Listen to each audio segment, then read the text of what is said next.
Hello YouTubers. Well, what am I up to in this video? I'm gonna do a viewer request on the old International paylogger skidder. There's been quite a few of you folks that have been asking questions about the old skidder here the last few videos that I've posted about service work and different things that I've done on it. A lot of you folks want to know what kind of a powertrain setup that my dad originally put into this thing, and when I helped him set it up some 25 plus years ago. I've gotten quite a few comments and questions, people wondering how you got the hydraulic pump set up in it, what kind of an engine and transmission have you got in there to power this old thing, and also just all kinds of general questions. So we'll walk you through all the steps and processes and how we went about well, putting this machine back together. Basically we dragged this thing out of the scrap pile. We didn't buy this skidder for the actual skidder itself. We were after a front end loader attachment for a farm tractor, and the guy that had the loader had this machine sitting in his junk pile.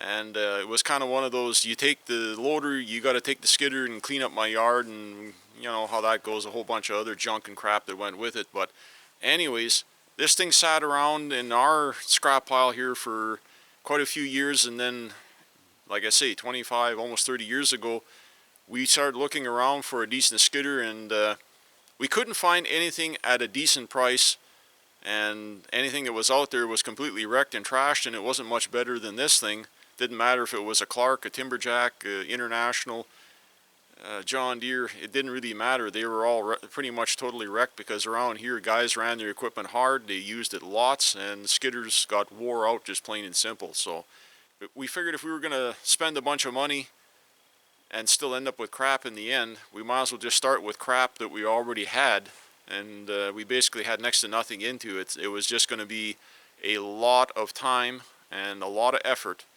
And that's what my dad did. He spent literally a whole winter fixing, welding, modifying, fabricating, changing. This thing there's nothing about it that is very, other than the exterior physical aspect of it, of the basic frame, the differentials, and the transfer case. That's the only thing that's original on this thing. Most everything else, even parts of the main body, the side panels, hood, everything at some point got some modification, changed over. The operator control station is a lot different than what they were originally, how they came from the factory. We even changed where the seat is positioned, and to make it more user friendly and more to get a better line of sight in your operating day-to-day operation of the machine, and it worked out very well. We did a bunch of small modifications here and there to the shift linkage, to the throttle foot feeder, and like I say, position of the seat, changed the angle and the height, things like that. Even the hydraulic controls, and because we turned this into a grapple machine from a cable machine, we literally built a boom and a grapple box out of scrap iron that we had around the farm here. So if it looks crappy, well, it looks crappy, but it actually works surprisingly well, and it's a very efficient machine for what it is. It is a very small, very light machine. It's an International S7. I don't know what series. It would be late 60s, 68 to 1970, 71, somewhere's in there. They had a whole bunch of series. They had this would have been the early, maybe the A series. Then they had an S7B, an S7C.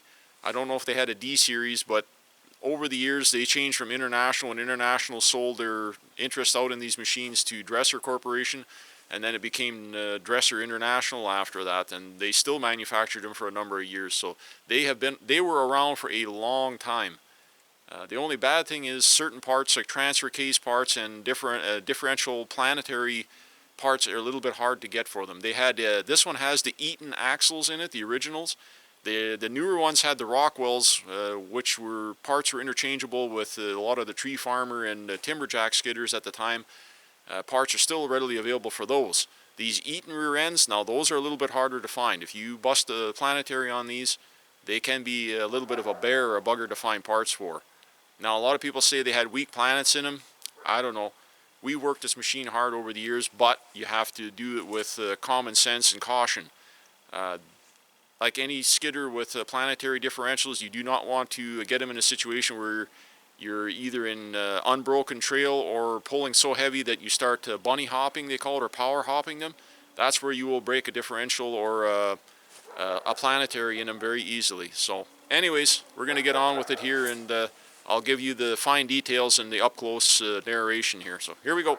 Okay, at the heart of this conversion, and this is what everybody always asks the most about on this machine, is what kind of motor have you got in there? Well, this machine in particular, this very machine here, had came from the International off the assembly line with a Detroit 353 in them, because the frame and the nose on these little skidders is very short, and they needed a short compact motor to fit in there. Well, the motor that the Detroit that was in here had blown up a long time ago. The previous owner had pulled it out. He had put some sort of a small car motor, 4-cylinder car engine in it.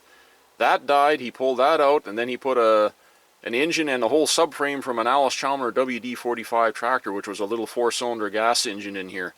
And that's how it came to us when it finally died on him.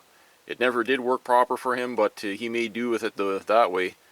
And well, we decided that we looked around, there was nobody that had a decent Detroit motor around, and we weren't going to spend big money, and at the time we simply didn't have a lot of money to spend. It was put together in our own farm shop, and outside the shop here in the springtime, like I say, there were a better course of over 4 to 6 months. We worked at this and fixed everything up. Well, when we originally got it, right over here, and this was a weak spot on these machines, the frame rail was literally on both sides was split all the way down, and the front of the machine, or the frame here, was literally hanging down about 18 inches. The front nose or the fuel tank was almost dragging on the ground. It was all busted up. So first order of business is we pulled the old Alice Chalmers motor out of it, and we went about patching up the frame. But this is only technically a 6-inch channel frame. It's a wide flange channel, but it's only like not even 3/8. It's just a little over 1/4 inch thick. So not strong enough if you're piling wood on the landing or doing any kind of little bit of dozing work. It is a light machine, but even at that, the frames would, most of these machines that we've seen, these early ones, they had broken frames. The later ones, I think they went to a heavier channel in them, or went to a pressed heavy steel frame in the later dresser ones. But these early ones had a very light frame. So we welded this frame back up together, got it nice and straight and level, put a whatchamacallit right across the top of it. We had the whole, this was all stripped down. The canopy, the operator platform, the whole whatchamacallit this was literally just an open gully or whatever. It was just the skid pans and the rear section mainframe there, and there's just this main channel here. That was it. The whole front was off it. We had everything jacked up and blocked, and welded this all back together.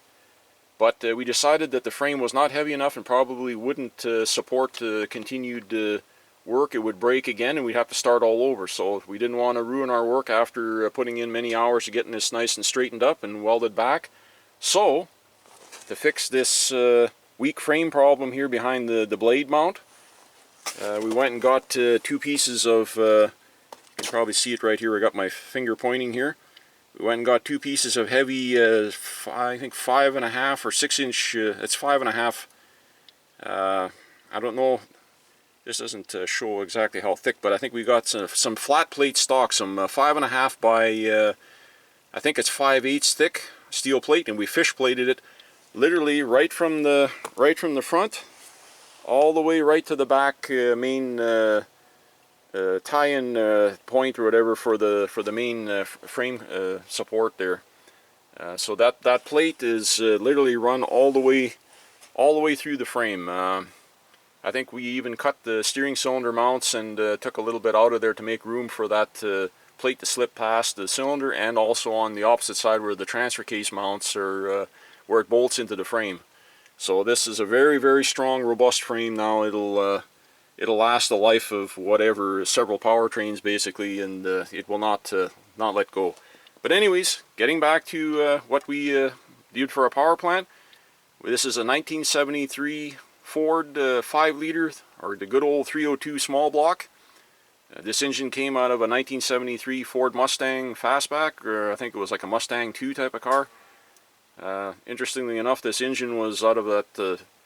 My grandpa got this engine out of a car from a local kid here that bought the car, had it one week, and was showing off on a Friday night, and drove his car right into a hydro pole or a tree in the middle of town here, and collapsed the whole front of the car in. So before the tow truck company came to get it, my grandpa cut a deal with the kid and bought not the car, but he bought the motor out of the car, and he had it as a spare engine for whatever reason. I don't know what he was planning on doing with it, but he had it sitting in his garage for well, I think like 40 years or something like that. So after he passed on and cleaning out his shop, my dad dragged this engine home, and we had it sitting in the back corner of our shop for another, I don't know how many years, until this project came along, and we decided, hey, you know what, we need a small, short, compact motor, and this is the project we were going to put it into. So anyways, for transmission wise, we got that, this is coupled up to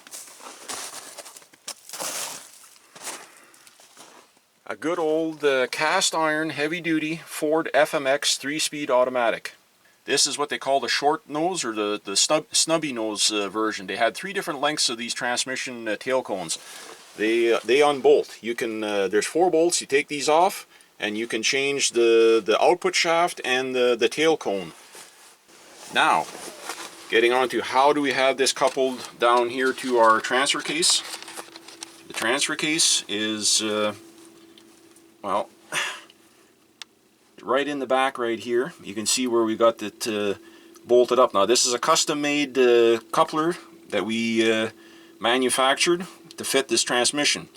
These skidders had a 4-speed standard, like a Get Rag or something like that, transmission coupled to that Detroit 353. Now that was all cut apart, and there was a double slider short stubby shaft in here and all that the other guy had set up for that tractor motor and transmission. He had a 4-speed Alice Chalmers transmission right from out of that tractor. So, but that wasn't going to work, and we weren't going to fool with that. And we were really crammed for space here, even though we have the short tail shaft or tail cone. We are still almost running out of room at the front for this whole setup. And this is a very short, compact setup. We actually measured the engine block on this 302, and it's the same, the block was the same length as the 353 Detroit, so that's why we used it, because it was the same dimensions. Now, the universal joint, you can't see here, it's underneath the seat. Unfortunately, I'm sorry folks, I won't be able to show you quite that part of it, but I'll get right down here the best I can. There you go. Anyways, that the tail part of that universal joint is the original to the transfer case into this machine. Now what my dad did, and this was his inventive mind in overtime, he took this output shaft from the back of the Ford transmission, he cut the universal joint ears off of it, and where it has the back flat part over here, he drilled 4 holes through it, ground and machined this all down, and coupled it to the other front half of that universal joint that was to this skidder. So the other part that's on there is it's a single. It's not a double cardinal type. It's not a double joint universal joint. It's just a single joint. But the front part that went to the transmission that the International originally had, he cut that off.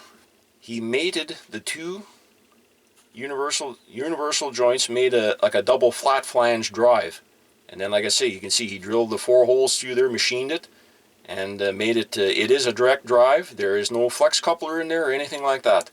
This whole setup, from the transmission mount right here at the back of the frame, that's homemade as well, welded to the main A-frame or cross member or whatever you want to call it here in the machine. That's the strong point here. That's all heavy steel plate that's factory welded across the machine. That's where your walking beam cradle axle sits in.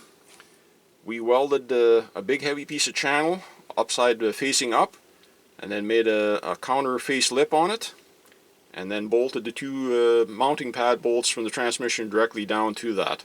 Now there is no rubber mount, there's no rubber pad in there. That's straight bolted direct to the frame. Now you say, well, how can you do that? You're going to break something. No, because up front over here, where on the engine where you would normally have those horseshoe or rubber torsion mounts that you'd find in most cars and pickups, it is not. This engine, Dad literally welded 2 pieces of 4x4 1/4 inch angle iron at an upward angle. He took 2 old ripped motor mounts, cut them all apart, and used the inner metal part that bolts into the casting of the engine block. And yes, the engine and the transmission is bolted solid into the frame of this machine.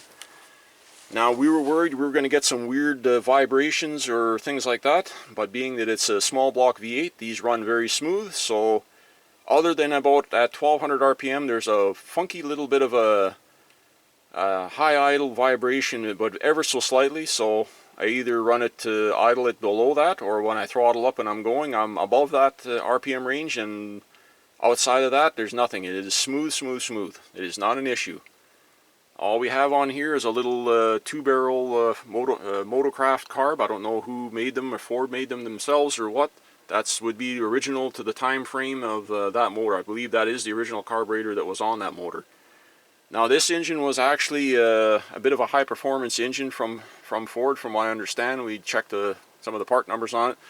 When we didn't just put this in here for safe measures, before we put this engine in the skidder, we took it apart and did the bearing, spun in new bearing shells in the crank and the journals and the connecting rods, and we put a new set of piston rings in it. We didn't change the pistons or rods. They were in good shape, so we just re-ringed and re-bearinged the engine and then put it in here. The biggest issue on any of these repowers when you're using an automotive style engine, and if you want to run a hydraulic pump off the main crankshaft, is your fan for your water pump is too low, and if you try to run the fan off the front, what happens is your fan will hit your drive or your drive coupler or the hydraulic pump.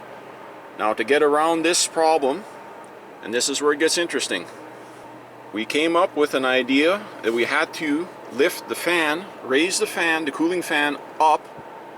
It's been a long time, and I don't remember exact anymore, but I know it's over roughly 4.5 inches. To get the fan up high enough to clear the hydraulic pump and the pump drive off the crankshaft, Dad came up with the idea of manufacturing a steel riser plate. He just took a piece of 1/4 inch steel iron, made the various cutouts, drilled the holes that needed to bolt and mount it to the front of the water pump. Now, this is kind of like a horseshoe. It sits down, it kind of comes up and over. It's bolted on this side, and it's bolted on around the top and down on the other side. Now, what he did to make the actual fan mount, you can see here, there's an adjuster screw, and there's 4 bolts that bolt onto this plate that holds this the fan hub to this plate. Now, what he did was literally took another Ford, a buggered up water pump that had a blown seal that was leaking. So he took and cut the nose off that old water pump, machined the outside of the water pump, the casting, slipped it inside of a piece of pipe, and you can see he drilled holes in the pipe so he could weld the casted nose of that water pump into this piece of pipe. Now, he took that piece of pipe and he welded it to a little piece of flat plate and drilled those 4 holes and put it on this main riser plate.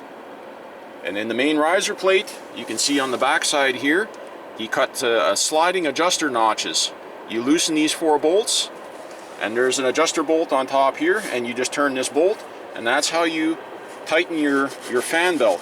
You can raise and lower this by about 3/4 of an inch. That's about how much travel you have, and that's enough. If you have a fan belt that's close enough in length, it works perfectly well. This worked out way better than we had anticipated, and well, it freed us up to get our pump drive in here. Now, the original pump drive that was in here, I upgraded this about 7 years ago. The original one that was in here, Dad had made his own pump drive off of, on the front here. You guys, I don't know if you can see, probably not too well from this angle, but anyways, right there, where I'm pointing with my finger, on the inside of there's on the back side, right behind this water pump hose here, There's your harmonic balancer. This got the single big bolt that goes in the front of the crankshaft. And then in the front of the harmonic balancer, it's machined, and they had 4 bolt holes where your tin pulley for your accessory drives is bolted to and runs off of. Well, Dad had made his own drive, a piece of plate that he had welded, a slip joint spline coupler, and we had a different pump on here before. We had like a Danfoss YC series pump, and it worked well for many, many years until finally the splines wore out and the pump started slipping because it was stripped of splines.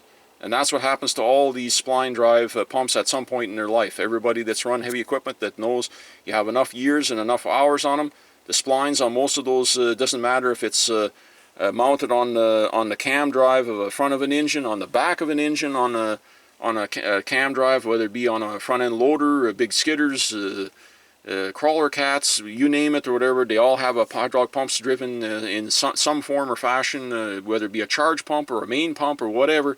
They have something driven off of either a cam drive or the back of an engine gear train.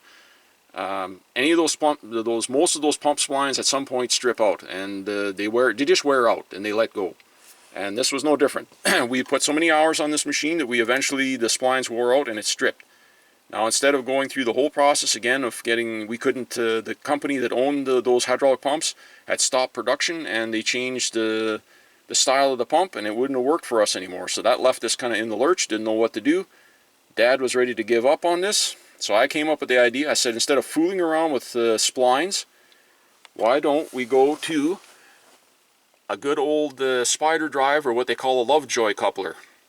Now, to get this to work, I went to simply my local supply company here in Canada and Manitoba. It's called Princess Auto. In the US, you have various different stores like Harbor Freight and stuff like that. I don't know if they sell hydraulic pumps there, but this company here, Princess Auto, they sell these cheaper import pumps. These come from Brazil or something like that. It's not an expensive pump. It's literally like a $150 pump. That's what I paid for it. I bought a couple of Lovejoy couplers at the same place. I think they were like $10 a piece for each half, and the inner spider was another $7. And the expensive part was here on this pump drive. I took my idea to a local machine shop that I've been working with for many, many years. They're very good, very talented guys over there. The owner and his son both not just own the place, they work in the shop as machinists themselves. Plus they had employees there that were experienced. So went up to the counter, grabbed a piece of notepaper, and asked them to humor me for a minute or two and explain to them what I wanted to do. I brought in my the pulley here as a template, told them the exact length that I needed, and I want them to take a piece of billet steel and machine me a 1-inch drive and have a 4-bolt flange machined off on the back side of that would bolt into this pulley system. Then that way, what I could do is literally just have them cut a keyway in that little drive stub shaft, and then I could put my Lovejoy coupler on there with 2 Allen screw lock screws, and the same on the pump end. And well, once they did it, they took them a couple days of thinking on it, and he said literally it took them an hour and a half, 2 hours, and they had that piece machined up for me. Called me back. I went in, picked it up, brought it home, put all my parts and pieces together, swapped over. All I needed was a couple of different ORB hydraulic fittings that go into my hydraulic lines, and switched over the pump mount a little bit. Now this pump mount here is just again welded angle iron, just like the engine mount over here, just a little bit smaller. And there's like a circle mount, a 2-bolt flange. It's a 2-bolt flange pump. SEE, I forget what the number is, but anyways, it's a standardized pump. So any even if it's not this company of pump, any pump company that has an SEE type, I forget, type 2 or whatever they call it, as in the 2-bolt flange mount, it's a standardized size. Any pump will fit in here. Now if you want to know how much gallon per minute this pump is, this pump I believe is 22 or 23 gallon per minute. So it does provide a fair bit of flow. This machine is pretty snappy on the hydraulics.